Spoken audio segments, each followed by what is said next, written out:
Welcome to episode number 144 of the Marine Layer podcast. We welcome on Lance Brozdowski. Lyle had a great conversation with him, chatting about Mariners pitching, the pros and cons of tinkering, and getting into baseball media.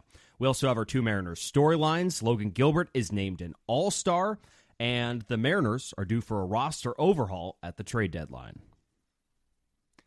Here's your guys' reminder. Stay on top of all of our stuff. Make sure you're downloading our episodes. Leave us a 5-star review. Leave a written review. That's all on the audio platforms. If you're watching on YouTube, you see the subscribe button. Click it. Leave a like. Leave a comment. And then check us out on social media. Instagram, TikTok, Twitter, YouTube Shorts, at Marine Layer Pod. Let's get it rolling. The pitch from Acevedo. A drive deep to right field. Down the line. The Mariners win this game 2-1. The dream lives.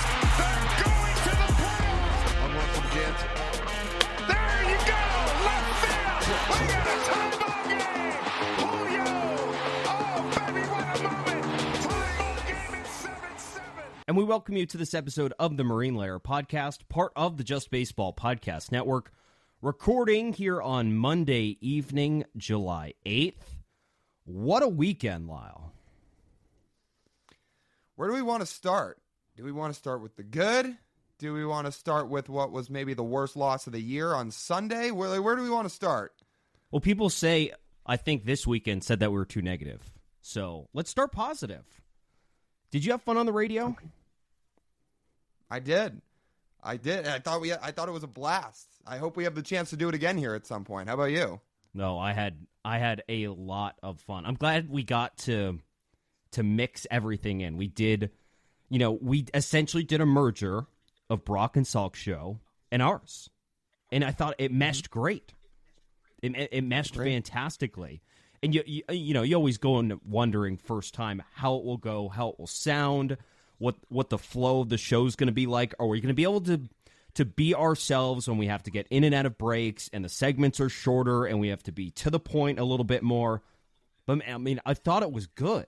And if you haven't listened to it yet, there are a couple of ways you can catch our show from last Friday's Brock and Salk on July 5th. It's on their podcast page, Apple, Spotify. You can go find it there.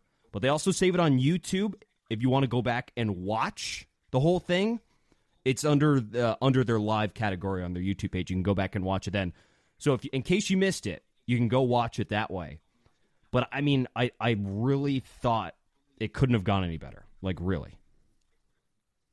I love the fact that we're just sitting right next to each other. Again, that's the only time we have done a show where we're in person. There's no lag with Wi-Fi. There's no waiting for each other to finish a sentence. You know when somebody's going to stop talking. You can just cut right to the next sentence. It's great. Not that the setup we have right now doesn't work. It does. Like we have high quality mics. We have a recording system and what we use is Riverside that's about as good as you can get for online podcasting, but it's not the same as being in person. And it's just like obviously anybody can create chemistry and it gets easier and easier over time when you're online and remote podcasting, but it's so much easier when you're in person. And yeah, to your point, I thought we mixed everything in well. I thought we hit all the points we wanted to hit. And it was cool to get a lot of feedback from people whose opinions we really care about and said, we really enjoyed this. So let me go back to what I said when we started this. I hope at some point we have the chance to do it again because it was really fun. Yeah, I hope so too. There was a suggestion on Monday's Brock and Salk that we should host every Friday. Yeah, somebody said Salk just gets to sleep in on Fridays. He'll play golf. He doesn't have to worry about getting up. And we just host. Well, and Salk, to his point, if you listen on Brock and Salk, he said, that sounds great. I'd love to get out and play golf on Fridays. That'd be great. And I think we're sitting there saying, that would also be great. Now, can we both sign right now? Right now? Well, we'd have to get up at, 3 o'clock in the morning once a week or 4 in the morning once a week, which that might be a little tough, but but eventually you'd adjust. You know how you solve that issue? Not coffee, 5-hour energies. Oh, well, that works too. It's all. We're all ingesting in the same drugs. It's fine. Works out. Well, I'm not going to be drinking Starbucks. You know that. Well, you don't have to. The lucky thing about living in the Seattle area is you have plenty of artisan coffee to drink. Plenty. You have your choice of some great options. But anyways, I'd be down for that. I'd be down. I wake up. I could see the sunrise once a week. I think I'd be okay. I will say that was nice when we drove to the studio Friday. Now, it is the summertime when you have long days, but it's like sunny with the fog. You're driving. Roads are empty because nobody's up yet, especially the day after the 4th of July. I'm just sitting there thinking, man, it's nice out. It's kind of a nice drive. Now, in the winter, it'd be a different story, but I'm not usually up at 5 a.m. to see what it looks like at 5 a.m. So, yeah. Well, here's my last thing on us hosting on Friday. We got pushback on some of our things, on some of our opinions, which is fine when Lyle and I are out here screaming how much batting average sucks. I know a lot of people still like batting average, and that's fine. So we expect to get some pushback for that. That's okay. Everyone's entitled to their own opinion. But there was not one Abraham Toro truther out there that I saw that pushed back when I said on Ranked that Abe Toro shouldn't be allowed. I didn't hear any pushback, which I'm actually very pleased that it turned out that way. I feel like there's more like-minded people out there than you might think. Well, it must mean a lot of Mariners fans are, in your mind, certified ball knowers because they didn't push back about that. Brock Heward, certified ball knower, because as we've talked about, he shares a similar vision to you in this category, right? Like, he talks about it. He used to talk about it. Yep. So. And we had a lot of people not only giving suggestions for hikes after the acquisition of Kyle Tucker, which will be happening, but also how many people were in support of it. Now, we got a couple saying this is delusional, which is no different than the 1,000 comments we've gotten on social media about it. But we had a lot of people liking the idea, and I got to say, shout out the Mariner fans. You guys know ball. How many comments is that Instagram reel up to now? No, it's getting close to 1,000. Yeah, getting close to 1,000. Close to and it's coming back up too. People are re-finding it. Yeah, probably because the Astros are now 2 back, and they're seeing this take about how the Astros are going to fall out of the AL West. Well, and that's just Instagram. On TikTok, it's got a bunch of comments too, and on YouTube Shorts. So yeah, all encompassing. It's probably, I don't know if it's quite 2,000 comments, but it's probably like 1,500 comments. And actually, if you encompass every time we brought them up, it might be closer to 2,000. Yeah, and a 2-month review though. That's pretty supreme work there, Big Lyle. That's your idea. You text me, dog, I have an idea. I need to bring it to light. I'm like, dude, just make a TikTok of it. And, well, I got to say that's close to being on our Mount Rushmore of short form. So, good job. Well, we'll take it. But, yeah, that part of the weekend was good. The baseball part of the weekend, maybe not as much. I mean, Sunday's loss was unfathomable. It was worse to watch than listen, I assume. I was driving back at this point. I could hear the disappointment in Rick Riz and Dave Sims' voices, but I don't know if it would articulate as much as physically watching the Mariners strand the amount of runners they did in the 7th, 8th, 9th, and 10th innings. So, maybe the baseball gods really do just hate the Mariners, Lyle. Maybe the baseball gods saw a soundly constructed roster in the offseason and said, you know what? I think everybody is going to suck this season. Luke Raley, you hit a ball that could be a walk-off. It should be a walk-off. You hit it in the gap. Cal Raleigh's off and running. He'll score easily. Nope. Ball goes over the wall. Jorge Polanco's been a very good player for his entire career. Steps to the plate in 2024. Oh! He's washed. Can't play ball anymore. Not on the Mariners, at least. Might just be a case of that, Lyle. Yeah. You know wherever Polo goes next, he's going to turn it right around. You know 100%. That, right? He's going to be a Dodger for the final 2 months of the season. He's going to put up a 130 WRC plus, a 15% strikeout rate. Him and Teoscar Hernandez are going to be co-NLCS MVPs. Mm-hmm. Yeah. And the Dodgers actually need middle infield help right now. Mookie's out. They haven't had much second base production. God, I could see that happening so easily if the Mariners really cut ties. And he turned into a great defender again, too. Sure. So Joe Doyle tweeted this on Sunday, and all encompassing with how many runners the Mariners stranded. He said, from the 7th inning on, the Mariners had 14 plate appearances with runners in scoring position and put up 0 runs. From the 7th inning on, they had 14 plate appearances with a runner in scoring position or multiple. 0 runs produced from it. 0. Unreal. It's not even a case of the offense sucking to its maximum capacity, because the offense sucking to its maximum capacity would mean they just don't have any runners, period. And they just do what they did against the Orioles, not reach base at all and not score any runs. Instead, it was worse. What did they end up getting? They got 4 innings against the Blue Jays bullpen, which is one of the 5 worst in baseball, and couldn't score. And then Ryan Stanek comes in after George Kirby and gives up a game-tying 3-run home run to George Springer, who's been not good this year. And he still gives it up. And the Mariners lose a series at home that they desperately need to a last-place team. Last place. Blue Jays are going to be selling in 3 weeks.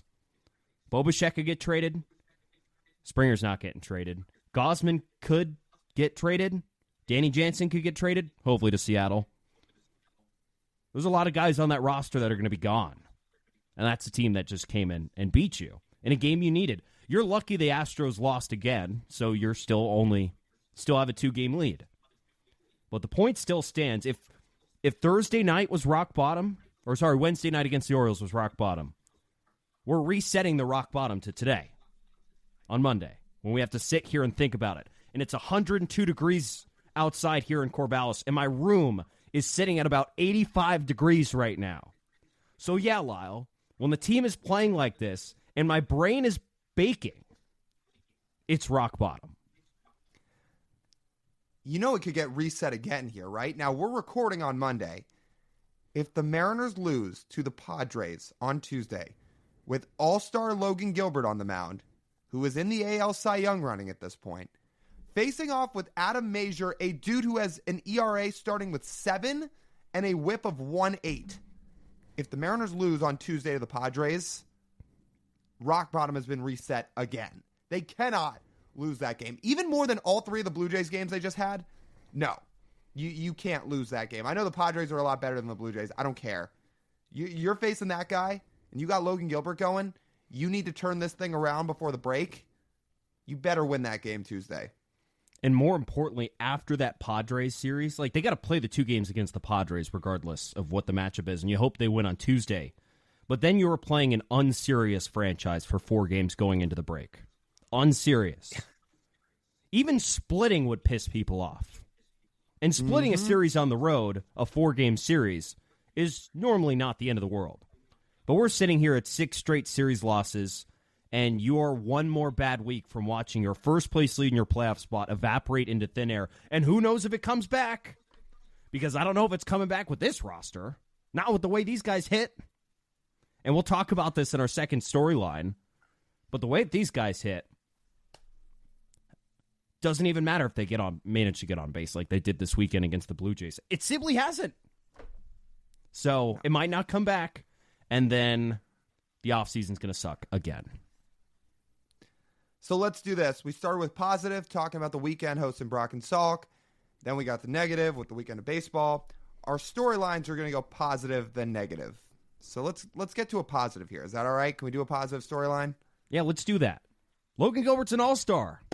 First time. Woo! Congratulations, Logan. He is the only Mariners All-Star.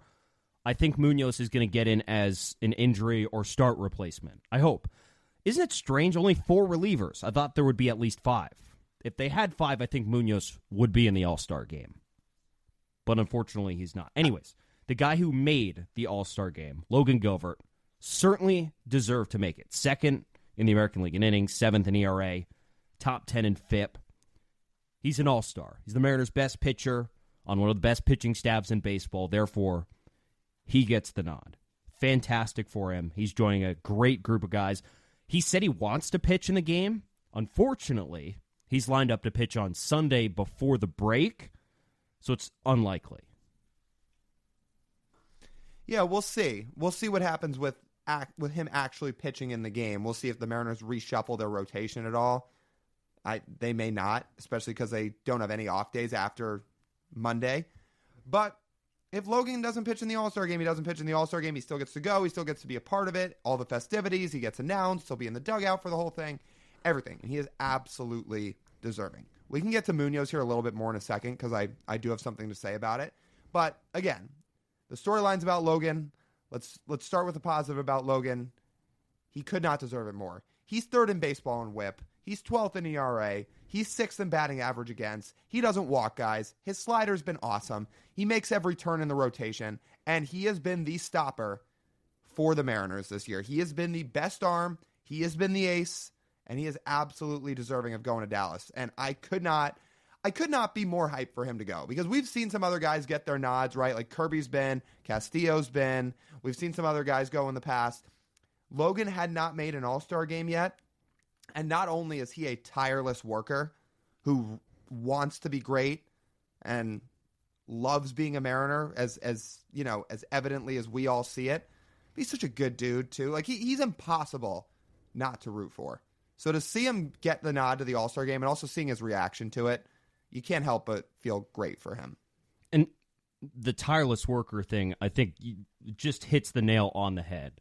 And you get to see it when you have some of the access like you and I do, and we get to the ballpark early, and even on a non-start day, Logan's out on the field 4 hours before the game starts doing mental skill stuff, just to keep himself right and ready and good to go, even on a day where he legitimately has nothing to do. Stretches a little bit, light toss, that's it. But he's still putting in every ounce of work that is needed. And if he didn't have the combination of that tireless work effort and a thought process of how to improve himself, I don't know if he makes an all-star team if the rookie version, the rookie repertoire, I'll say, of Logan Gilbert didn't change all that much. Maybe he adds like a sinker or something, but that's it. He tries and keeps that. He would never have gotten to the point he's at right now. All of his best pitches that he throws right now, he didn't have as a rookie. He had to add all of those and make those pitches better to get him to where he is right now, where on top of all the great stuff he has, it's the command of the strike zone.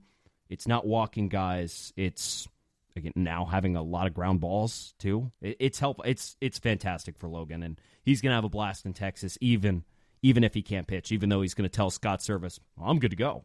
Don't worry about me. 15 pitches, 2 days after a start, that's fine. Yeah, that's interesting. If he essentially uses that as throwing a bullpen, so to speak, could it work or no? That would be a Saturday start. Would work, I think. Okay, but, so not a So Sunday one of the start. other guys we would mention that could be an all-star, that would be the case you would play for him, for that to work out. George Kirby pitches Okay. on Saturday. That would be his Right. bullpen day on Tuesday. Yeah, that makes sense. So that could be. And yeah, we'll see if it happens. There should be some additions late. But as we wrap up on Logan here and get to the Munoz part of this conversation, it was pretty cool to see not just the reaction in the clubhouse. Like, you instantly saw the big smile on Logan's face when the Mariners put out that video of him getting announced. Two, this just goes back to Logan being the awesome dude. Like, one of the first things he says when everybody's going speech, they want to hear him talk. He says, like, Mooney, you had an unbelievable first half. Not only do I think you should be added, I think you will be added. Like, that was one of the first things he thought about. Like, not every guy would do that. Like, it just speaks to the awesome dude Logan is, on top of the incredible arm that he is. So to see that, to see the phone call with his parents, it was all really cool. It was also very on brand for Logan. How long was his speech? It wasn't very long. No.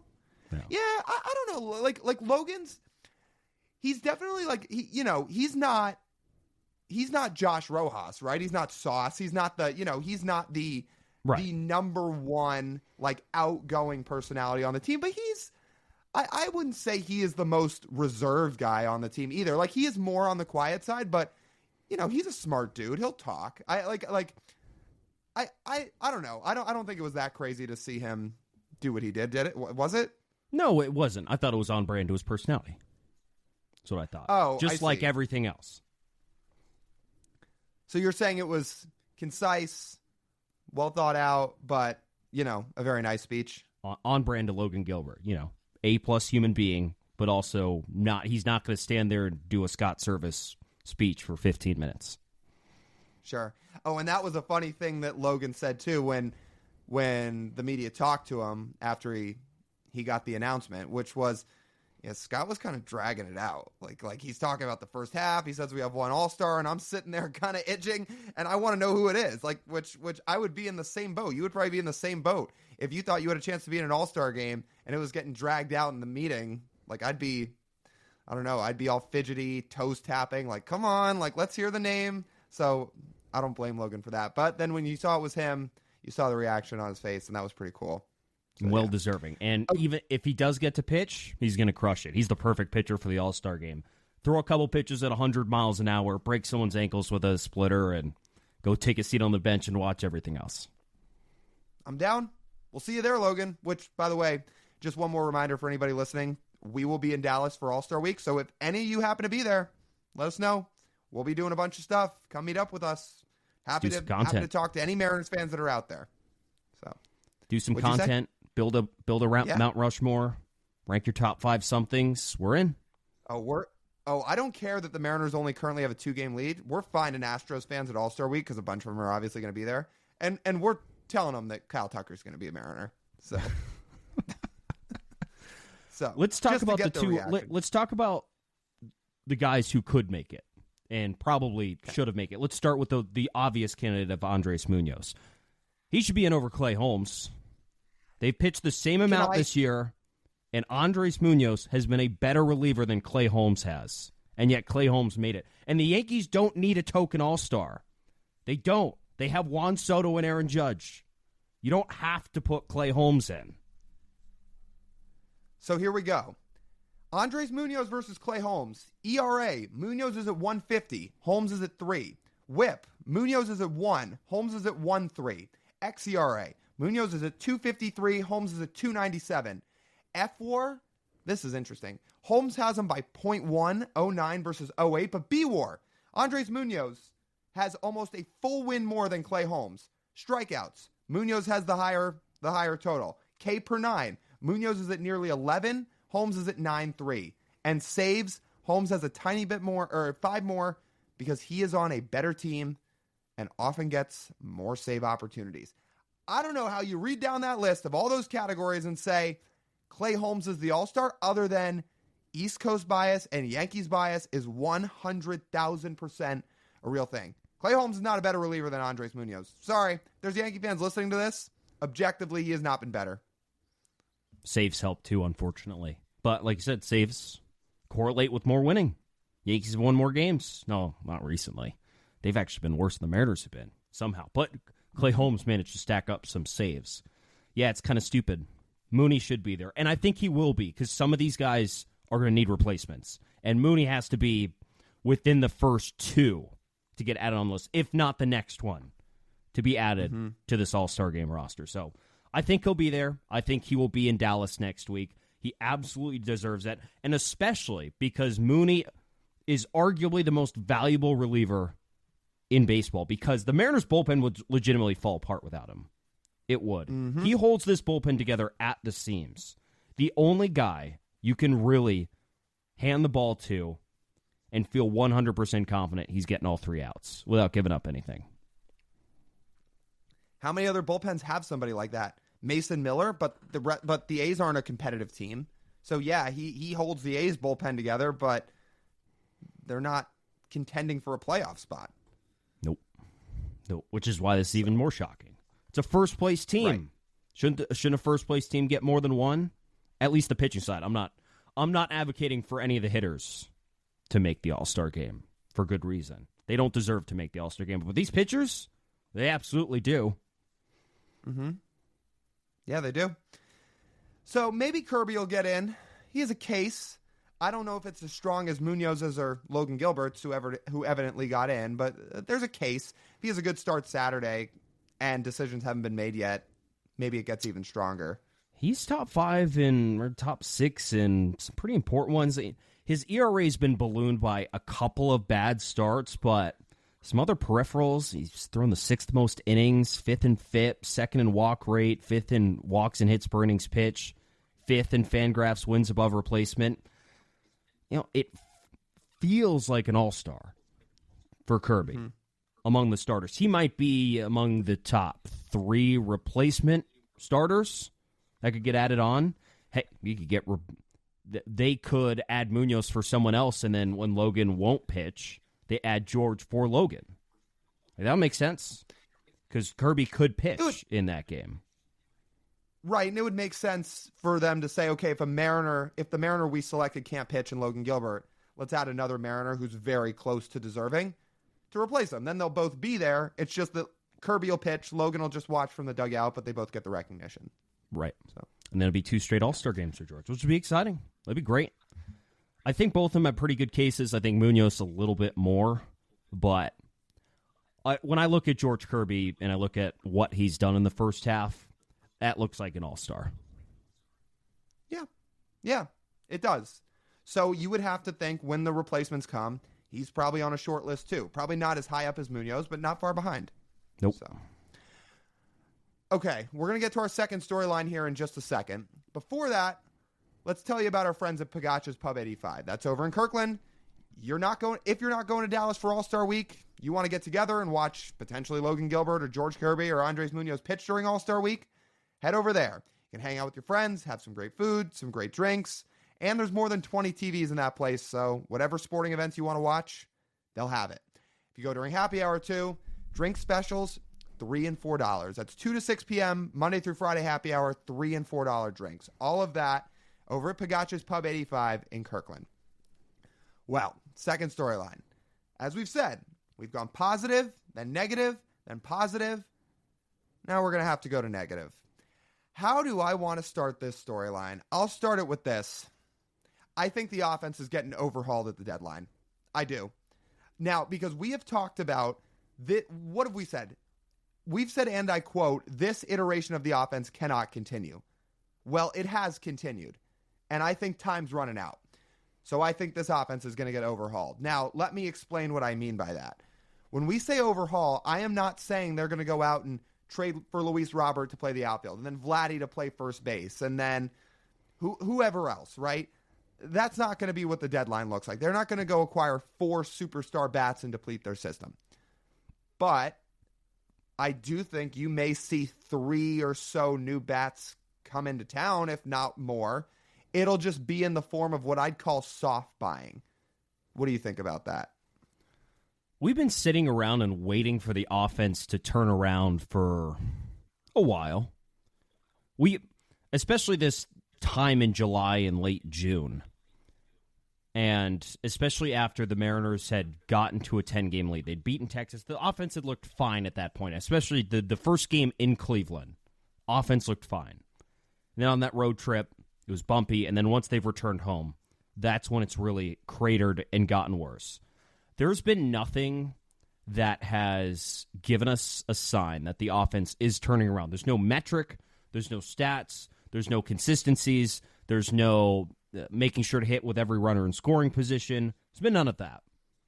So at some point, you can't just flip. You can't just sit around and wait for it to turn around.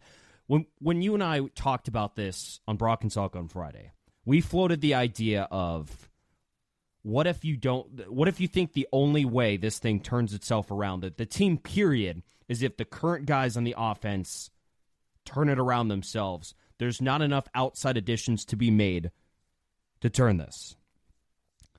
And you and I both agreed and said, no, that's not the case. But a way to fix that is you don't go with the idea that you're going to trade for one star. You go with the idea that you're just going to go get slightly above league average hitters specifically at multiple positions that are currently suffering and well below league average and see the balloon effect that has on your offense. And you know what I think? I think that's a really good idea because there are a lot of options out there that are cheap. They're not going to cost you a lot of money, and the impact to be made on this team is immense. They don't need to be good for the next 10 years. They don't need to be good for the next 5 years. They don't even need to be good for the next calendar year. What they need to be good for is 2 months. That's all you ask for. 2 good months out of a handful of players you can add to your roster and see what the combination of that, what that does with your pitching staff. And some good options out there. because you owe it to your pitching staff to give them a chance. They have carried you the first half of the season. And if you miss the playoffs with this rotation, that is a total disservice. And that's going to be a really bad look if you have that rotation and they don't even get a chance to pitch in October. So what does that look like if you need to give them an offense that is good enough to get into the dance? Because what have we said? The Mariners don't have to be a top 5 offense. They just have to be league average. And I'm sure some of you are sitting here saying the idea of soft buying, which means getting a few slightly above league average bats to come in and produce, is not inspiring. Well, maybe it isn't to you. Maybe it's not going and getting Vladdy. Maybe it's not going and getting Luis Robert. Doesn't mean it can't work either. The Braves in 2021 lost Ronald Acuna for the year. He tore his ACL. It was a devastating injury. Braves won the World Series that year. They went out and got Jock Peterson. They got Jorge Soler. They got Adam Duvall. They got Eddie Rosario all at the deadline. All of those guys are slightly above average players who helped them win a World Series. The Mariners can do that. They really can, because going out and having that approach can ultimately get you guys that are going to help the offense without giving up any of your blue chip prospects. You do not have to give up Colt Emerson, Lazaro Montes, Felnine Celestine, whoever you want to list off. You can do this thing and still compete without giving those guys up. And I know we're going to get into some names here in a second, but I just want people to think about that before you get so mad at the idea of they're not going to go make one huge trade for one huge bat. Think about what this approach can do, because it can work. And I'll end it with this. If you don't think a slightly above league average bat is inspiring or would do much, here's some perspective. Mitch Haniger has an 83 WRC plus right now and almost a -1 WAR. If you bring in a bat that's a 105 WRC plus guy, that's almost a 20% upgrade from what you're getting in right field from Mitch Haniger right now. You're telling me a 20% upgrade doesn't help this offense? It does. 100% it does. They're in first place with Mitch Haniger doing what he's doing right now. Now imagine if you got a 20% bump at that position. I'll leave it at that. Let's roll through the positions they can upgrade and should upgrade in this soft buying strategy. Here's what I wrote out. Right field, second base, first base, backup catcher, and a bench bat. I think those are all things you can soft buy and get better at. So we've talked about the backup catcher a little bit, and I agree. That can be an option. But what I wrote out is basically second base, right field, first base, and I called it one additional outfielder. Because if you go get one additional outfielder, in that scenario, Canzone would probably play a little bit less, and it would be Julio, Rayleigh, and whoever else you acquire, in addition to the second. It would be Julio, Rayleigh, and the 2 outfield bats you acquire. So in that case, maybe Canzone's further down on the bench. If the Mariners think he could benefit from some time in Tacoma, he could be in Tacoma. But there are options here, and there's a decent amount of outfield options that could help. So who's safe on the roster? What's that? So who's safe on the roster in this scenario that is not replaceable? Okay. So JP, Julio, Cal, those 3 are locks. Mitch Garver's not going anywhere, so he's staying. And again, he had the big home run on Sunday, even though they lost. He had a good June. There are things about Mitch Garver's game that while he is not hitting sliders, especially sliders low and away well, that he is turning the corner, at least to some extent. So I'd say he's safe. That's 4. Rayleigh's safe. That's 5. And because of how good Rojas has played in the field, paired with he's still about a 105-ish WRC plus guy, he's safe too. So I'd say those 6. And Demo too, I assume, as the utility guy. Right. Yeah. I would say all those guys are safe, and yeah. And that leaves who's not safe and whose position on the roster could be supplemented by outside addition. Jorge Polanco, Mitch Haniger, Dom Canzone, Victor Robles, Ty France, and Ryan Bliss. Right. And I would agree. I'd say all those guys, could be replaced. Could be, bypassed by guys from outside the org. So where do we want to start with this?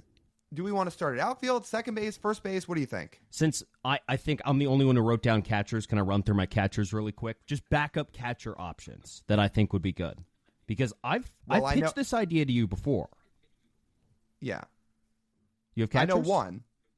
Well, yeah. No, I know one guy you're going to say. Danny Jansen. Buy. So Danny Jansen had a really good first 2 months.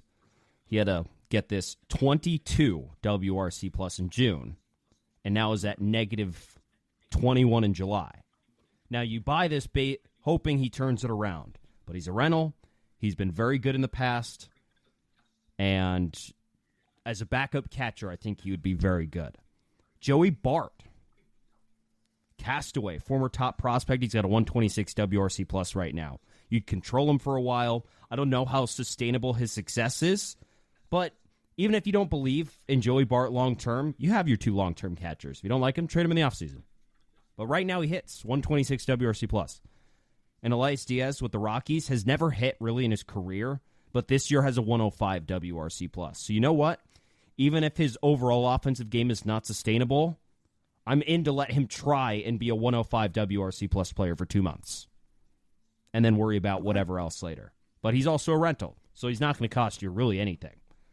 Like, you could acquire two of these guys for someone that either is not in your top 30 or barely in your top 30 prospects. Joey Bart, I don't know if he costs much more because he's been so much more of a project, but since he's got so much more control, it might take just a tiny bit more, but really not that much. Okay. I could buy into all those. I think we've talked about Jansen a lot. I think it's a guy that makes a ton of sense. We talked about him on Brock and Salk for a little bit on Friday. Sure.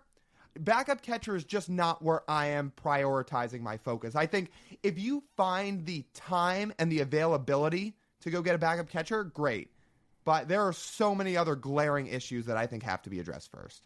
But it could also just be something as much as another hitter off the bench, which they don't have. Okay, but you need a viable second baseman and a dependable right fielder first, and maybe a first baseman. I'm telling Elias Diaz and Danny Jansen will not cost you enough to say we need to get something else out of the way first. Okay, but I do think they need to check other boxes first before they prioritize a backup catcher. Probably, yes. But let's do all the above. I think it would all help. Okay. All right, let's just go around the diamond. First base, in terms of the positions we think could be replaced. There's not a whole lot out there. Yandy Diaz is somebody I threw out because Mariners were linked to him in the offseason. He's got a 719 OPS right now, 110 WRC plus. He strikes out less than 15% of the time. Talk about a breath of fresh air that would be. Now, Yandy Diaz did not get off to a good start. However, after a bad April, 122 WRC plus in May, 134 in June, 132 so far here in July. It's pretty good. The only thing with him is he has 1.5 years left on his deal and a team option for 2026, so he may cost a little bit more. He's on the older side. You would hope that would drive his price down, and you would hope you're buying into what he did each of the last 2 seasons rather than what he started at this year. But he is also on the older side, so you can be wary. You're allowed to be wary. The Mariners in the recent years have not had a sterling track record of acquiring and playing 30-plus-year-olds. It hasn't really turned out as well, but that was one of the options I wrote down as well. There's the obvious ones, too, because Pete Alonso and Christian Walker, while not a total soft buy, they're rentals. They are still rentals, so they are significantly easier to acquire than putting together a trade package for a Luis Robert Jr. So they remain options even in this soft buy, I think. But there's other options, too. We talked about Lamont Wade. Connor Joe is a very soft buy. Very soft. Slightly above league average hitter, but it's better than what you're getting right now. And then Jeimer Candelario for the Reds has played a little bit of first base. Just a little bit. And he's been in soft buy status at a 103 WRC plus. He just got signed to a 3-year deal in Cincinnati, though. I don't think they're shipping him away. It doesn't cost. He would not, if you ate the money, it wouldn't cost that much. It's probably not priority number one. I think of any of the guys on this list, I think Yandy Diaz easily makes the most sense, and Jerry and the Rays have the most trade rapport. But for soft buying options, there are some options out there. Yeah, and honestly, I think Christian Walker could make even more sense than that. Now, I know we've talked about him in other lights and other episodes before, but because it's a rental, if you were going to go make that package trade for Christian Walker and Paul Sewald, that could be your biggest splash of a trade at the deadline. And even that should not cost you that much. Here's what I think a trade for Walker and Yandy Diaz would cost you. 2 rentals. Sorry, Walker and Paul Sewald. You probably send Ty France back in the deal because he has team control. Diamondbacks, for the time being, would need a first baseman. And then I'd say it's one decent prospect. Maybe it's Michael Arroyo. And then 1 lottery ticket. That's what I think it would cost for a package of Sewald and Walker. Each guy's a rental. 2 months. Arroyo's a top 10 prospect in the system. He's been very good. That is the highlight guy you get back in the deal. But if you get those guys, it's a setup to win in 2024. You're not tied to him after that. If you want to re-sign him in free agency, fine. Or then you have Tyler Locklear waiting in the wings for 2025. So that is actually one trade that has been more talked about in the limelight that can make a lot of sense here. And he would flat out be the best hitting option you could get at first base. Period. Yes. So, yeah. in that case alone, sure, that works. I will say there should be one more guy included in that trade. You get a lot done with one trade with the Diamondbacks, but I'm going to get to that when we get to the outfielders because we're going around the diamond. So let's go to second base first before I say who that is. Okay. Brandon Lau makes the most sense of the Rays by far. I mean, he's a rental. He's been a plus hitter 7 years in a row. Over 100 WRC plus. 126, 117, 104, 136, 151, 127, 114. You didn't catch that. He's been very good for the last 7 seasons. He's been a big leaguer. He's walked over 10% of the time each of the last 5 years in a row. This dude generates offense at second base, and he's a rental. Rays are hanging out in no man's land. If you're not going to trade for Yandy Diaz, but the Rays will still pick up the phone, this just makes too much sense. If you take his 126 WRC plus and pair it next to Jorge Polanco's, where's he at now? Is he below 70? Is he at 70? I think he's in the 70s. Let's say he's at 72. That's a 54% increase in offensive production. Oh boy. 54%. Did you just hear yourself? Did you just hear what you said? Oh, fuck.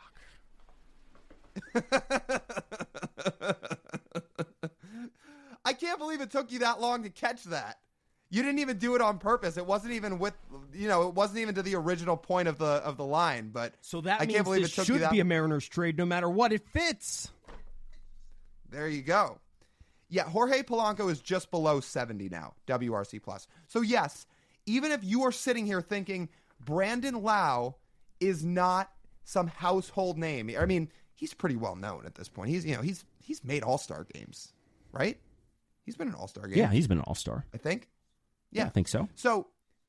So even if he's not Luis Robert, Vladdy, those guys aren't second baseman, but same thing.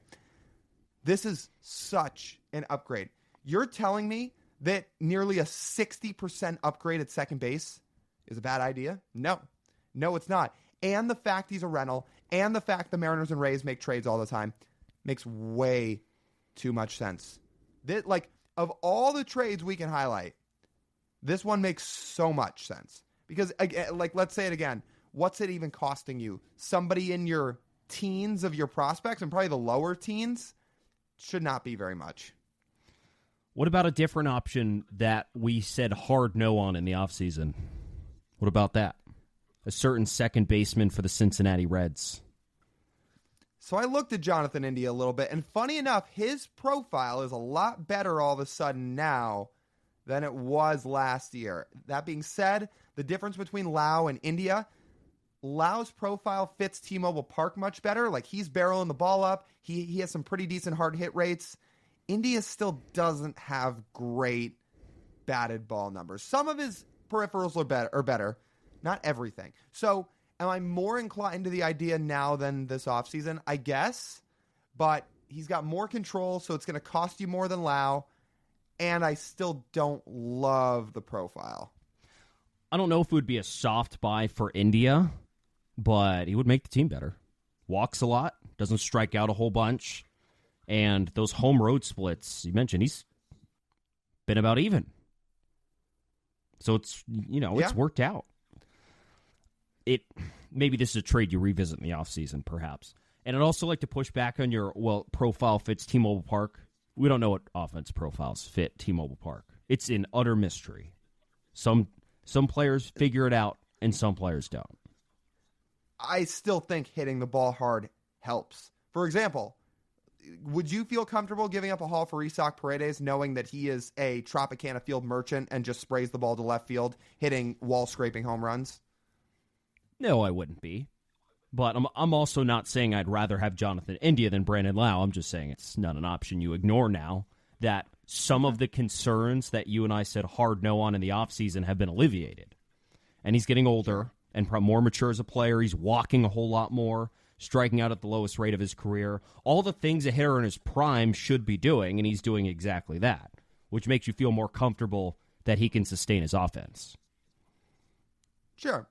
And there's a couple other second base options out there. They just might be less viable. For example, Luis Rengifo's having a great year. I just don't think Jerry's making a trade with the Angels. I don't. So that one's probably out the door. We haven't gotten to outfielders yet, but that's why we're probably not going to spend much time on Taylor Ward. It's the same idea. The other one's Jazz Chisholm, who we probably don't need to spend a ton of time on because we've talked about him a lot. But he's somebody that could play second base or the outfield that would still make sense. We don't have to dive in too much on him, but he would make sense. Yeah, he'd make a lot of sense. And I just wonder how fresh he is at second base, because he really has not played a whole lot of second. It's been almost all outfield since the beginning of last year. So would that be too much of an in-season adjustment? Who knows? There's another Florida option, though. I mean, I saw Ahmed Rosario. This would be a soft buy. He's a rental, 109 WRC+. He's not going to hit for a ton of power. He's not a great defender, but it's a pretty significant upgrade from what you got. Yeah, it is. Okay, let's get to a couple outfielders here, because there's actually a couple guys in this group that I'm excited about. In terms of soft buying, in terms of not giving up a bunch of prospects but still making your roster better for 2024. I used this guy as an example a couple podcasts ago as somebody they could have gone out and signed this offseason in terms of making the offense better. Well, now they could go trade for this guy, Harrison Bader. If you don't want to give up what the Mets are going to ask for Pete Alonso, if you don't think the Mets end up trading Pete Alonso, if the Mets don't start winning, they're going to trade some guys. And Harrison Bader, another rental. He's got 6 homers, WRC plus of 107. Doesn't strike out a ton, about 21% of the time. Free agent at the end of the year. And he's a good defender. And a right-handed hitter. That makes some sense. And a right-handed hitter. Like, would that not be, if you were to replace Mitch Haniger, is that not a seamless fit? Seems pretty seamless to me. That's an option. I like Randall Grichuk, too. The Diamondbacks. Put him on a plane with Sewald and Christian Walker. Right-handed hitter. 126 WRC plus. He's a mutual option after the season, so if you don't want him, don't have to keep him. And the Diamondbacks can't really charge that much. He's a vet, too. So you pair those three in that trade package, bullpen arm, first baseman, right-handed hitting outfielder who's been pretty good this year. It would be an enormous upgrade over Mitch Haniger offensively. Solves a lot of your problems, too. So him and Bader feel like two pretty good and pretty cheap options. We just need to be contingent on them falling out of the National League wildcard race. And it's starting to happen a little bit more. Maybe not as much with the Diamondbacks yet, but now finally you're starting to see some separation in that NL wildcard race. First off, the team in the third spot is no longer a sub-500 team. The Cardinals have figured some things out. And you're starting to see some separation with other teams. Like the Cubs are starting to fall out of it a little bit. Pirates are like 4.5 out. Nationals are starting to lose some ground, which we'll get to a Nationals guy here in a second. But same thing. Like the Mets had that great June. They had their grimmest June. But now in July, they haven't gotten off to as hot of a start. So we'll see what they look like at the deadline. But if they're not in the race, if they're 5 out at the deadline and they're not above 500, that's in the seller's boat. Even if you're 5 out, maybe you're 4 out, but you're still 2 or 3 under 500, that doesn't feel like a playoff team. So that feels like a situation where Harrison Bader could get traded. And speaking of teams that are starting to fall out of it, I just mentioned the Nationals. Lane Thomas, he's another. He's got 1.5 years of control. So you'd have him for next year too. He's right at a 100 WRC plus, which I know is by definition league average, but let's say it again. It'd be a 17 to 18% upgrade for Mitch Haniger and almost a full WAR of an upgrade better. Because Mitch Haniger is almost at -1. To be exact, he's at -0.7. Lane Thomas is at 0.6. It's a full win you get by getting Lane Thomas. And he fluctuates a little bit. He could easily get up to 105. 105 from 100 only takes a couple games.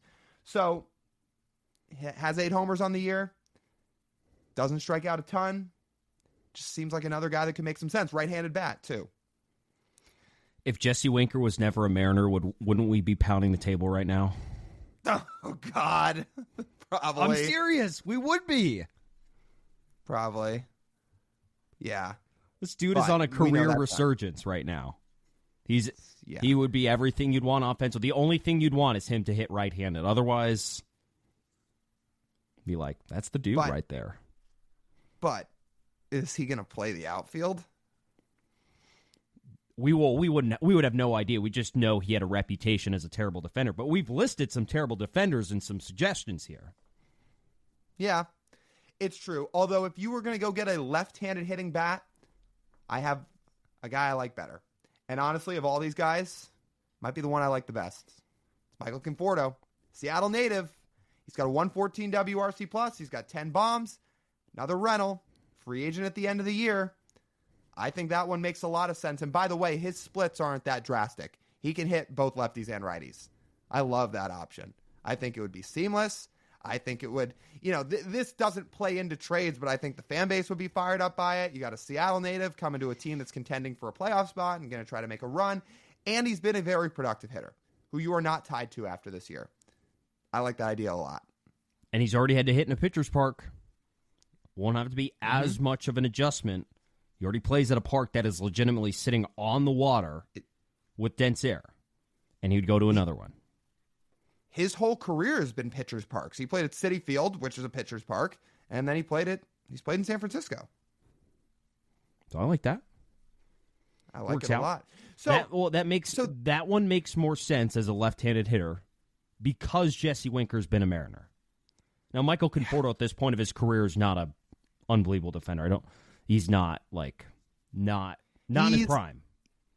No, I think he's about a -2 outs above average guy. So not great, but Mitch Haniger's also been one of the worst defenders in baseball this year. So it's still an upgrade. Yeah. Yes, it is. Upgrade in every sense of the way. So if you pick any combination of these guys we just listed off, I think this would have a chance to make a really significant impact on this Mariners team. And it could look totally different come August 1st. And you could play 2 good months and win a weak AL West. That's what you need to do. You need to win the worst division in baseball. Can you do it? I think with those group of players and the pitching staff continuing to do what it does, I think you can do it. How long could the Mariners afford to wait? After the draft? Like, once the draft's over, then Jerry starts hammering the phones for rentals. You have to. And I know Jerry's never been one to trade for Reynolds, but this feels like the year. Get into the playoffs. Give yourself a chance. Give this rotation a chance. And then this offseason, you regroup, you reset, you figure out the long-term pieces you need moving forward. But you are in first place right now. If you don't want to give up your blue-chip prospects, fine. I'm not crazy about the idea of giving up Emerson or Felnine or Lazaro Montes or a lot of these guys. And fine, don't. But let me ask people this. I've said this offense needs an overhaul. It does. Because, like that's the other part of this. One bat can't save you. Luis Robert cannot save you. That's one guy. You need multiple. So, let me ask fans this. If this deadline were to end, and you had the additions of Christian Walker, Paul Sewald, Brandon Lau, and Michael Conforto, that's the combination I'd pick. How would you feel? Because I'll tell you how I'd feel. I'd say you just got 3 significant upgrades in your offense, a back-end bullpen guy, and you had to give up none of your blue-chip prospects. I would walk away from that deadline saying, awesome, let's go. And if the offense still can't figure it out, then you're not a playoff team anyways. And you didn't mortgage your future to find out that reality. Because the worst thing that happens is if you get in a bidding war for Vladdy or Lubob, and you get to the deadline, you swing the trade, and you realize, oh, this team actually is not a playoff team. don't deserve to make the playoffs. And then you just gave up what could be potentially a future superstar in return. Or you could spend all that time negotiating, deals fall through, and you don't get anyone. And you're left empty-handed at the deadline. And then people will be pissed. And then this team won't make the playoffs, if that's the case. They can't score enough runs to do that. Now, let's say this, too, because all of those moves would be great. If you went somewhere down that path, and just to use my example, that was your deadline. You got Walker, you got Seawald, you got Brandon Lau, you got Michael Conforto. That'd be great. It is still, however, contingent on the guys you absolutely rely on this team to turn things around, because not everybody in this lineup is going to turn it around. That's why there's going to be some guys that get moved on from. But I would say the big three, Julio, Cal, JP, those three have to turn it around, because you're not going anywhere in terms of shying away from those guys. They're going to be here, and they should be here. And they have to do more than they're doing right now, all three of them. So to bring those other guys in would be awesome, but it has to be paired with those three getting going. Out of all the guys we just listed, I want you guys in the comment section, either on YouTube, you can shoot us a DM, leave us a comment, however you think about it. What combination of those guys would you acquire that you think would give this team the facelift it needs to make the playoffs? Whatever combination you need, drop us a comment on YouTube, send us a DM, Instagram, you can try on Twitter, or reply to one of our tweets with the combination you want. Let us know. We're interested to know. Love this discussion, but I also love the idea of who we had on today. I'm a big fan. Let me get the pronunciation of his last name right. Lance Brozdowski. You know how I found Lance? On TikTok. I didn't know he worked for Marquee as a pitching analyst, but I watch his TikToks a lot. He's smart. He's concise. If you want to learn pitching in advanced pitching, in bite-sized capacities, he does a very good job breaking it down on TikTok. It makes me a lot smarter with knowing how guys operate on the mound. He really does know his stuff. And now, full transparency, I was not part of this interview. I was flying at the time this interview was recorded, so it's just Lyle. But Lance is extremely smart. He's a rising star in this industry, and he really, really knows his stuff.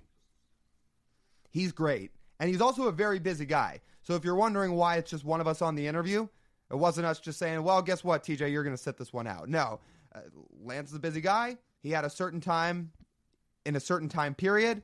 We said, you know what, it's better for one of us to do it than not do it at all. So we had him on. I sat down and talked to him. He was awesome. And we hope you guys enjoy the interview, because you're about to learn a whole lot more about these Mariners arms and get a lot smarter doing it. Let's get to that conversation with Lance Brozdowski. All right, we've got Lance Brozdowski on with us. He's a player development analyst for Marquee. He's also got his own YouTube channel, Pitching Guru. He's certainly turned himself into that over the last few years. If you follow him on social media, you definitely know that. Lance, we're really excited to have you on. I wanted to start with a bit of a general question. How did you learn everything that you've learned about pitching with the background that you have? Yeah, that's a great question. My background's weird. I was an accountant for like 3 or 4 years in the city of Boston after going to undergrad for accounting, but took a bunch of sport classes and had always been interested in baseball and like numbers and trying to digest info and thinking, honestly, just like thinking about complex problems in baseball. And had a mentor of mine at UMass push me once I was in accounting, and I immediately knew I didn't want to stay there, pushed me into journalism. I've always been interested in the media side, communicating info, doing as best as I could on that, as opposed to going more team side. So that's always been one of the limitations, not a limitation, but just a path that I've taken within the skills that I've acquired. But I'd say, honestly, man, like the biggest thing is just talking to people who are smart and like asking them good questions. And there's like a funny period of time where in journalism school, grad school at Northwestern, I like wanted to be more of a newsbreaker. And I just didn't really enjoy talking to agents. I like couldn't motivate myself to do it. And I just felt like I had nothing to give them in terms of, you know, I was just like wasting their time. I was like, can you just tell me where this guy's going so I could tweet about it? It was like, that's how I thought that whole industry worked. And honestly, I think that actually might be how it still works. But I just got a lot more you have to find like what motivates you. And I was motivated to like talk to coaches, get them to talk to me on off the record stuff. Just like, what are you guys doing internally? You know, like, how do you perceive this? And like, you'd get pushback and like, but over time, you know, 3-4 is doing it. You like develop people who you become really close contacts with. And That's really the way I've done it. Like, just kind of doing my own thing, learning stats and like thinking about stuff, but also then asking questions to people. That really, I think, developed my understanding probably better than anything else. So I've got two follow-ups to that. Number one, on a scale of 1 to 10, how close did you get to being the next Jeff Passan when you were trying to break news? It's 0. There's no chance I was even close to that. Like, I've been in minor contact with Jeff this year. Actually, I've been meaning to meet him, primarily because he found my Substack, which was a nice little pump for me, and he threw it in one of his ESPN pieces, and I appreciated that, and I emailed him and said thanks and stuff. So I was not even close, like not even remotely close. The problem is, like, I've run into is, like, sometimes I'll get info, but, like, I know, for me, preserving the relationship with that person is far greater than, like, tweeting that this guy is hurt because of this, or, like, he's being demoted, you know? And it's, like, it's just, there's just no value in it. And it's a real skill to, like, I think, convert those people into actual sources. Like, I don't know, maybe that happens over time when they get, some of the people I talk to get into more leadership positions, but I don't think it will happen. Like, there's other people there, like Robert Murray's laid a really good foundation on that, who I imagine he will send to be the next Heyman whenever Heyman decides he just wants to hang it up, so to speak. But yeah, I'm not even close to that. Those guys do such different things than I do, you know? It's just a different beast, I think, you know? But I'm sure I can learn something from them, honestly, in terms of how they operate with people. Sure, 100%. And my second follow-up to that first answer was, on a little bit more of a serious note, your go-to site or podcast for consuming pitching information is what? So I use this place called True Media, which is not available publicly, but I hounded them for long enough where they gave me a comp subscription this year. It's what a lot of teams use to just aggregate info. It's just a really efficient way to look at live short-form movement on pitch stuff. So, like, is this fastball shape different? Is the release different, etc.? I like their heat map structure better than what Savant has in terms of not having to click through 14 filters to get what you need and then hitting export. Like, it's just all right there. It's just an efficiency thing, really. It's like, as I've wanted to do more stuff, your time shrinks and you need to figure out how to be more efficient. And True Media just makes me really efficient, honestly. It's not even a plug for them because you can't even access it because you can't pay for it. You know what I mean? It's like super expensive, like, for any consumer to pay for it if they wanted to. But yeah, I just love that site. It's just my bread and butter. And was there a second one there? No, that was it. No, that was it. Yeah, that old podcast you mentioned. You know, Saris is a pretty obvious one. He's a great dude. Rates and Barrels, I play a decent amount of fantasy. I don't play a ton of fantasy. But I find that, like, their analysis is really good on what I like, which is more national level, what is going on in the league and what is, you know, think of certain guys. And yeah, for sure. I also like the craft they've been doing, him and Nick Pollock.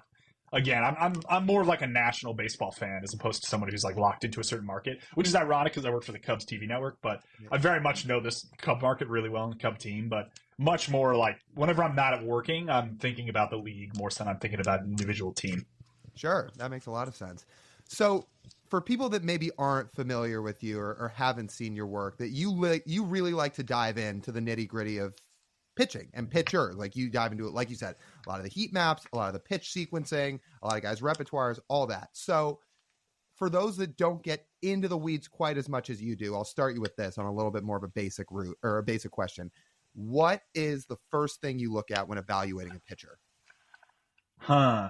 The first thing I look at is, I think that's evolved. I think initially I used to just look at results and just see like ERA, FIP, ERA, just like get a general idea of like how he's performed and how some of the expected stats think he's performing. I think now what I do is actually look at shapes. So I'll look at things that are not result based first. So I'll look at like, what is this? Like if it's a new pitcher, say it's a call up, I have minor league data. So like I know what the guy's doing before he's called up. But say I like haven't actually looked at a pitcher. I'm trying to think if there's an example this year of a guy like that. But you know, maybe like a couple like athletics guys have been like Joey Estes. I was like, I have no idea who this is. Let me just take a look. I'll go to like a pitch plot, understand generally what they're throwing and the shapes they're throwing at the whatever velocities, and I'll do the result stuff last now because I'll like try to form an opinion on like what I think the guy's trying to do and whether he's successful. Split it on handedness, see if he maybe has a weakness or something. Get that like the archetype of pitcher. Is he like over the top? Split or four seam curve, like is he Logan Gilbert-y to pull back to you guys, or is it like, you know, is it more Brian Wu, like is it a low slot ride guy? Like, okay, I think that'll probably be a little more effective in this respect, and so I'll form that opinion, and then I'll see if the results line up, and if they don't, then I'll go back and be like, what am I missing? So I find that just a better way to form an unbiased opinion. It's kind of like looking, if you ever go to games and like try to scout players, just like form opinions.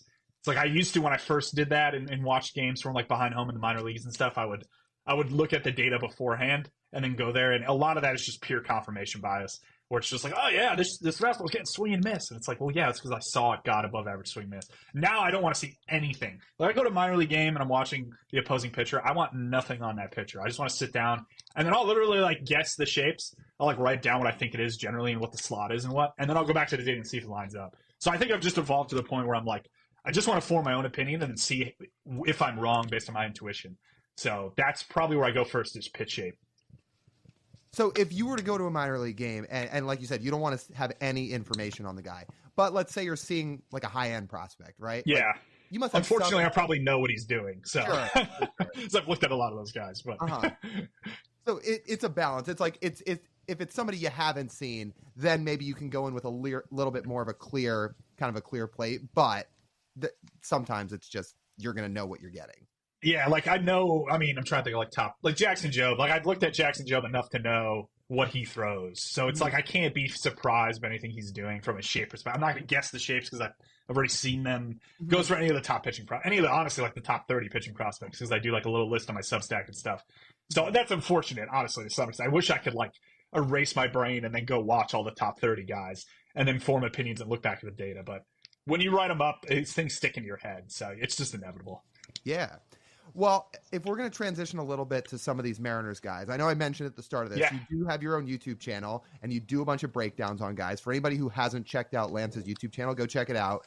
And a couple guys you've done videos on this year, Logan Gilbert and George Kirby. I figured we'd start with Logan, who, if Sure. at least from our point of view, and I think a lot of Mariners fans' point of view, from where we're at this point of the season, he's been the ace of the staff. He's been the most dependable pitcher. He works deep into games. And part of that is he's added a pitch and a cutter that's done a lot for him. But one, I know it's been an effective pitch, but two, I know you're kind of big on the idea that adding pitches isn't always the greatest thing. Now, for Logan Gilbert, I know it's done wonders for him, but I know you say it's not one size fits all for all pitchers. So what is your take and what is your thought process behind that? Yeah, it's a great point. I think we've gotten to the point in the league where more pitches is better. Like I've heard this from some coaches too, where she's like, I just want a guy throwing a lot of pitches. Like I just want more options for him to stave off issues with certain handedness or if he doesn't have a pitch in a certain spot. And I think the point I was trying to get across with that Gilbert video was like, you know, for him, it's clearly worked. And I love the adjustment. I hope I made that strong of a point in the video. Although I might have done that early enough in the year where I wasn't sure if it was going to work, you know? But like his fastball is not great. You know, he throws it hard, but it's just based on how he throws it, it just gets hit. And you've seen basically every single year he's cut like 10 percentage points of usage on his fastball. He came into the league and that was like 60%. And then it's 50 and then 40. Now it's down to 31. And I think the problem with a lot of pitchers is that if you want to drop forcing usage, which everyone kind of wants to do now because it's one of those really basic math equations where it's just like, not even a math equation, just what gets hit most. And it's like, oh, fastballs. It's like, oh, you throw that 50% of the time. Is it elite? It's like, no, it's actually pretty bad. It's like, okay, so why are you throwing it? You know what I mean? It's like, that's like just, I think what a lot of people are starting to do. Like, we're just not throwing bad pitches anymore. But the problem is, like, you could dream on a bunch of guys and be like, oh, if this guy just cut his fastball usage. And it's like, well, look at look under a little more and realize that, like, he has nothing else he can strike consistently, you know? And as a result of that, you see, like, the Red Sox and all these other teams pull, like, give me sinker cutter, give me other things that we think the guy can kind of zone at an above average rate so he's not walking 20% of the 15% of the batters he faces, you know? And with Gilbert, that's where I think the cutter came in, where it's, I don't want to throw this fastball anymore because it's getting pounded. What do we do? And it's like, can we get something that's a little more off barrel and better that we could take some of the fastball usage away with? And you get the cutter, which is a weird cutter. It's like super backspun, you know, it's got a lot more lift than your average cutter and it's harder. It's almost like a forcing fastball that cuts, which is, I understand that's just a cutter, but if you look at like shapes and plots and stuff, it has so much lift and backspin on it relative to what you'd expect your average cutter to have. When I think of a cutter, I think of like 90 to 91 with like not a ton of sweep, or lift. And like Gilbert's is basically a second four-seam fastball that cuts. It's weird. It's hard to explain it. But so what they did with that pitch was that he could strike that pitch now. So therefore you could cut this fastball usage down to like 30%, get it down to 20%. Whereas otherwise, if you didn't have that cutter, you were not going to be able to get it below 40%, or his walks were just going to pop, you know? So that's kind of like the progression of how I think of that problem. And to get back to the video, like I also talk about the fact that like, I think when you add pitches, it can affect guys, which the problem here is that we just don't have a lot of public biomech data. And I'm also not a biomechanist, so I can't really like look at footage and be like, oh, he's moving differently. I'm not good at that. Trying to get better, it's really hard. This is why organizations have data to do this, so they could just maybe you know the pitching coach can catch. Oh, he's flying open here, you know. But it's probably better to back it up with the data at the end of the day, which is what a lot of teams probably realize. So that's the other angle. It's like, okay, you do all this, you have the cutter, and it's like, well, how's it affecting him? Is he moving differently? Is that affecting other pitches? Has his location drifted here and there because of that? It's just it's a lot of things to consider as opposed to just like you see online, give everyone a cutter, give everyone a sinker. It's like teams are actually starting to do that. They've listened to the Twitter trolls. It's just there's a byproduct of it that maybe is tougher to square off than the public thinks. Right. And we'll get into tinkering here in a couple minutes, which is, I know, another thing you've talked about. But Logan is known for being a huge tinkerer. He's always messing with his arsenal. He's always looking to add things. He's added something every year. And to your point about the biomechanics, I'm genuinely curious because I don't know the answer to this, but I know you talked about the reason that sometimes adding pitches is not beneficial is because, like you said, it changes the movement.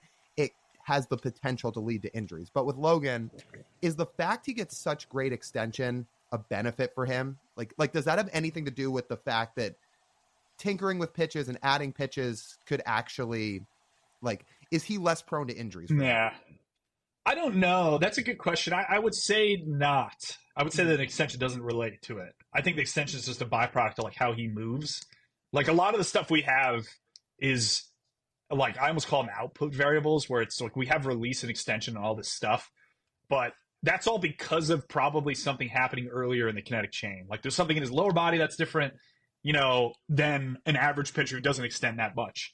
And as a result of that, we get these crazy extension numbers. So I would say that like that's more of a feature of how he moves. So I don't think it mitigates anything. I think just throwing a baseball hard creates injury. And like I've stopped thinking about like other things that could create injury because like I just think it's so heavily based towards velo and throwing a ball that like I don't know if like extension mitigates that, and I would doubt it does. From the tinkering perspective, not entirely sure. Actually, that's a good question. I don't know if extension has any correlation to like how the guy will be able to get to certain shapes and stuff, but I would bet not. I would bet that extension number is just more so reflecting how he moves, and then everything else is kind of layered on top.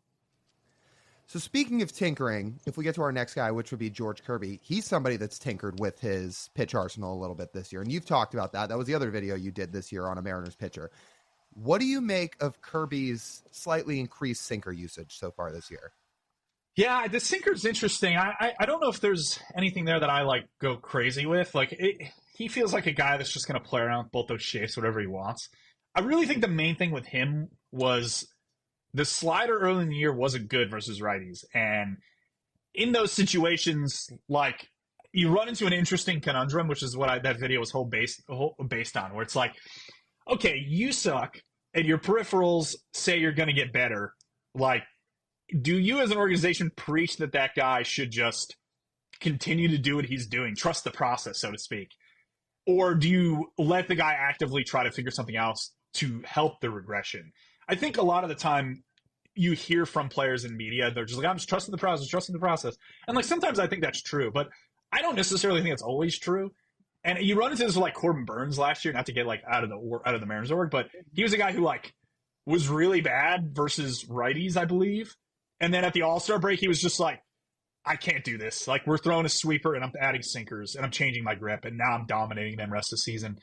And it's like, then you see this season, he basically isn't throwing a sinker and he went back to his old slider. So it's like the utility of those two pitches for Burns was just to get him through the year, which gets to a larger point of like maybe guys just run into weird stuff and like you should actively help them tinker, even if you believe that the process will get him back to like the average stats that you expect him to. With Kirby, he was bad with the slider. I don't know what's going on there. The pitch was off. He adds a cutter for like 3 games. And then he goes back to the old slider. The old slider's harder, and now he's fine. And it's like, that's a fascinating situation to me. I don't know if anyone's talked to him. I don't know if I can't say I follow his press conferences and stuff or local beat guys, but I wonder whether anyone's asked him about that. My theory is that he used that cutter purely as a device to get back his slider, where he was just like, I just think this needs to be harder.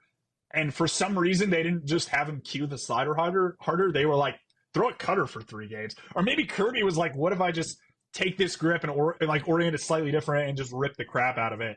And now let me go back to the slider. It's like, oh, that feel, it's almost like getting used to the feel of that movement has helped him. So that's my angle on that. I don't know if it's true, but that's my guess. And it's a really funny adjustment. I don't think I've seen really anything like that in the last couple of years that I've played around with stuff, where a guy's like, I'm going to add a pitch. And it's like, oh, it looks pretty good. And it's like, it's just gone. And he went back to an older pitch that's now harder. So that cutter had to have some impact on how hard he was throwing his sliders, my theory.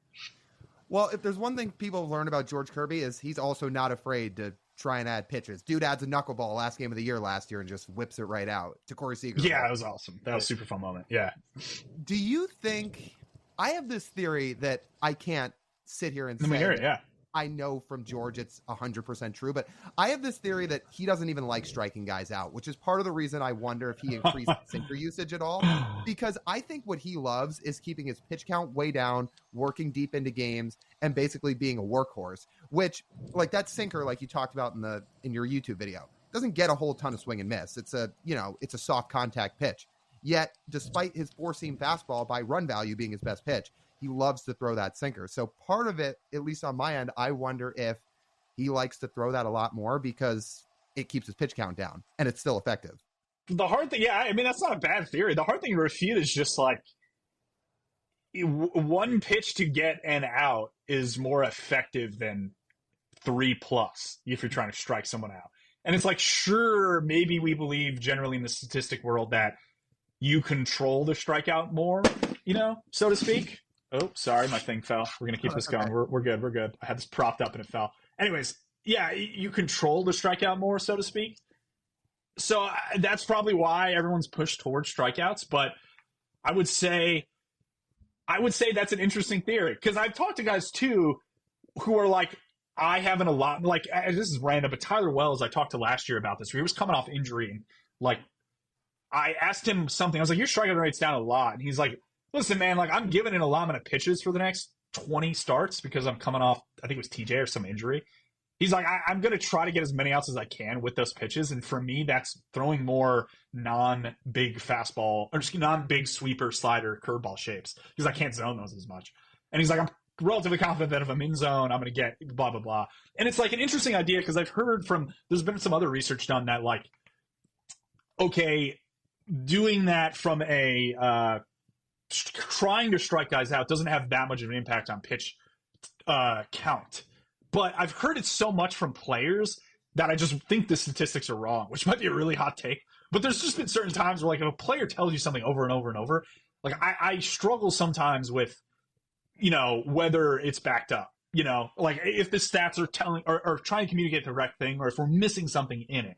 And there are definitely situations where that isn't the case, right? Like, if a hitter tells you they swing down at the ball and then you see their attack angle and everyone swings up, it's like, okay, like, there's a disconnect here. Like, your feel is to swing down, but you're actually swinging up, so there's something wrong. And I feel like I've run into that with this idea that we're talking about here, where it's like, striking out guys is good. We think that's more predictive. Let's lean on that. But this guy just wants outs. And the most effective way to do that is probably just throwing sinkers and getting those as quick as possible early count. And it's like, no, he should strike guys out because we think that's more predictive, and, like, it doesn't actually increase pitch count. And the pitcher's like, it does. I'm not going to do that. So it's like, I can't side with the statistics on that. If I've had George Kirby and your theory here pointed out, it's like, I don't know what to do. I'm throwing my hands up. Sure. Before we get to a couple of the other Mariners pitchers, I am curious, since you talked about tinkering a lot in that video, for pitchers in general, what is it about tinkering that you personally don't always love? It's tough. I'd say maybe I've changed my opinion from that video, and I've leaned more now on liking it.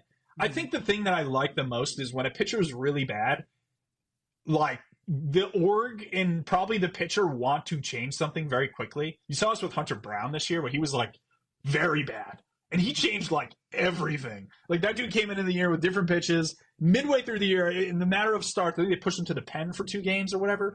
he comes out, he's like throwing a sinker. He ditched the cutter he added. He went back to his old slider. He changed locations. He moved on the rubber, and now he's good. And it's like, I think if a guy's bad, like I like those guys who are bad because like I like looking at things that are changing, right, in my Substack and other things, and even YouTube. And it's like, I'm pretty confident if you have a 5 ERA in peripherals that aren't great, you're going to change something. So I'm going to lock into what you're changing and how quickly you're going to change it. The thing you get a little more odd is like the guy who's average, who you think has very little chance to be above average, except for random batted ball luck that you're not going to be able to control. Those guys are the ones that I think should be tinkering more. And the team should be like accepting of more risk that this guy regresses, but accepting some chance that he gets really good because you change a pitch or a location or split a pitch location and he's throwing sinkers inside and outside now. Like that stuff I want more of. And I think sharp orgs do this, but I do think a lot of orgs are really risk averse, especially with high dollar investment pitchers where they're just like, we got this guy to be a 4.3 ERA pitcher.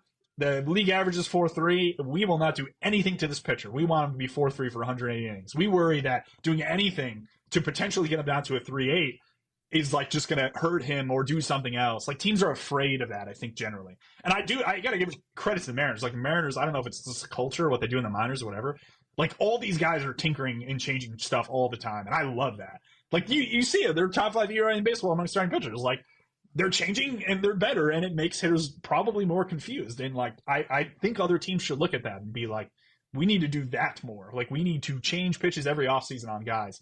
And in-season tinker and play around. It's like, I don't know how you elicit that culture, but the Mariners have done it really well. So getting to Brian Wu here, who might be my personal favorite guy in the whole rotation to watch. He's so unique between, the wacky release point and the release point, the release point, the induced vertical break, all that stuff that makes him so hard to pick up for hitters. As a result of that, he's throwing 80% fastballs this year. It was a little bit less last year, but he has been a guy that relies very much on his 2 fastballs that are both very, very good pitches. How long can he go throughout his career and stick with that approach? Because that's a lot of fastballs. I don't think it's going to there's no chance he does this for long. But for now, it's working, Like, you've seen a little of the tinkering versus lefties, too. Like, he's throwing more sinker there. He's throwing more changeup there. He's trying to go towards other pitches. At the end of the day, the fastball is his best pitch. Like that ride forcing works for him. He had really big issues. I mean, another example, what we're talking about, like he got crushed by lefties last year to start his career. And then he adds like that cutter slider in between thing. And it's like, okay, yeah, that's another great example of like, you're clearly have a deficiency. Like we need to change and get better and fix that deficiency as much as we can. And I think it's working for now.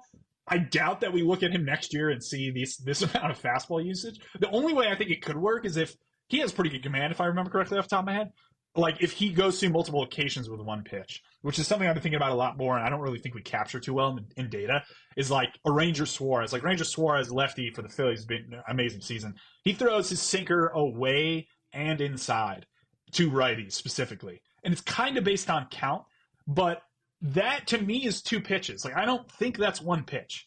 Like it's just not. Like you're prepping for that as a hitter. You're not mentally thinking this pitch is only in this spot. You're thinking the sinker's in and the sinker's out. Even if it's count based, it's 2 perspective and 2 visual standpoints that I always wonder whether that helps what I call like the decay of a pitch over time.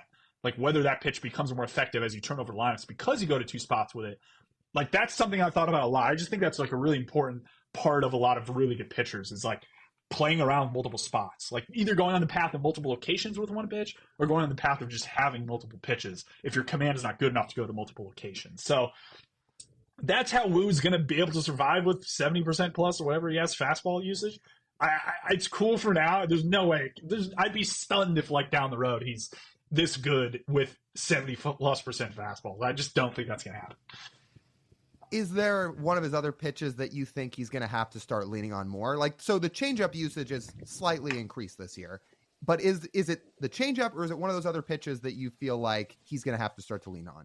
Yeah, I think that's he's a case where I'd always split on handedness because I think that changeup usage it looks like it's up a little, but then if you split lefty only, it's probably up a little more just because he doesn't throw it a lot versus righties and stuff. So that's one of the situations where I want the changeup to lefties. I think that's a fine pitch.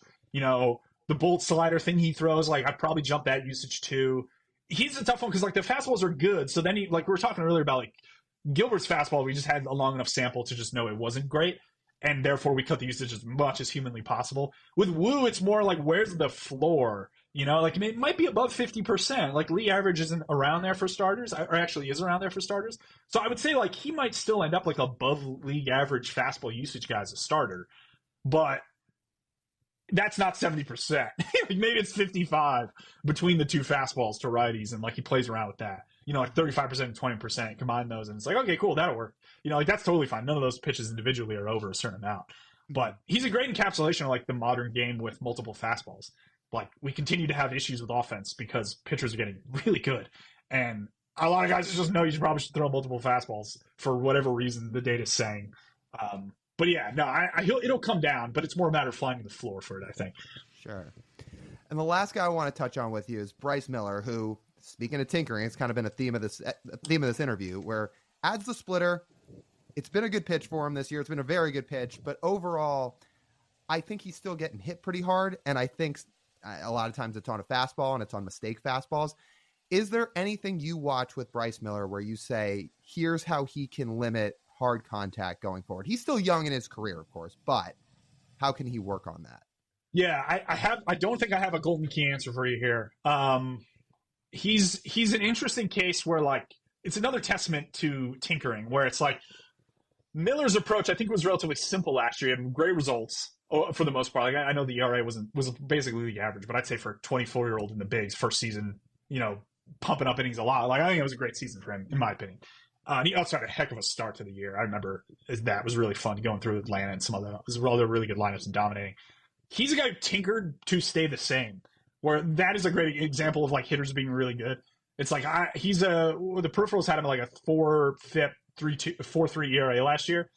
So like one way you could look at it, again, this gets back to our tinkering point. It's like, okay, you can look at that and just be like, I'm going to be a 4 ERA pitcher next year if I do the exact same thing. And it's like, no, you're probably not, because everyone's going to game plan against you differently and come into the season know exactly what you're going to do. So he added the sinker, play around with some other things. I think he's throwing the slider harder, if I remember correctly, from early season. I don't know if that's stuck. And he's the same pitcher, right? It's like a 3.9 ERA with like a worse FIP. And everything looks pretty identical. Like the Ks are the same, a little more walks. Homers are the same. Barrels up slightly, so he's getting hit a little harder. So he's a tough one for me. I'd have to look a little deeper and come up with a better answer for you. But I just think his year-over-year adjustments are a good example of like needing to tinker in order to stay ahead. And by staying ahead, you're just the same pitcher. And maybe that perpetually happens throughout his career. I think the fastball is just good, so good that it will always be a decent part of his repertoire. He cut his fastball usage too, though. It's down like 45% this year. With the splitter usage, double the sinker usage, etc. So I'm curious to see his evolution.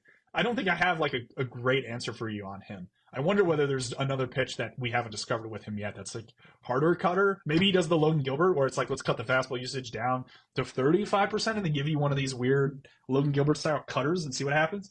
That'd be my guess right now, but I don't think I'm super confident in that answer. Sure. Well, that makes sense. I mean, he was essentially by the end of the year last year only throwing 2 pitches, and he added one this offseason that's helped him a lot. But still so early on in his career, still mixing and matching with a lot of things. When you get into year 3 or year 4, like Logan Gilbert is, who's to say he doesn't add some more pitches, because he's learning as he goes. Exactly. Totally agree. Lance, this has been awesome. I know you're a busy guy. Thanks so much for carving out some time to talk with us. This has been a bunch of fun. For anybody listening, make sure to go check out Lance on Marquee, his YouTube page, his Substack page, all that stuff. So, Lance, thanks for hopping on. We hope to do this again soon. Yeah, for sure. Thanks for having me, guys. A lot of fun. Hope you guys enjoyed that conversation with Lance Brozdowski. He is the man. He is extremely smart. We hope you learned a lot more about this Mariners pitching staff. With that, that'll just about wrap up this edition of the Marine Layer Podcast. You guys know the drill. You want to listen to the full form podcast, you can do so wherever you get your audio pods. Make sure to download, leave a 5-star review, leave a written review. It all really does help us out. Make sure to like, comment, subscribe over on YouTube, and then check us out on social media on Instagram, TikTok, Twitter, and YouTube Shorts at Marine Layer Pod. That's TJ. I'm Lyle. As always, we thank you guys for tuning in. We'll talk to you soon.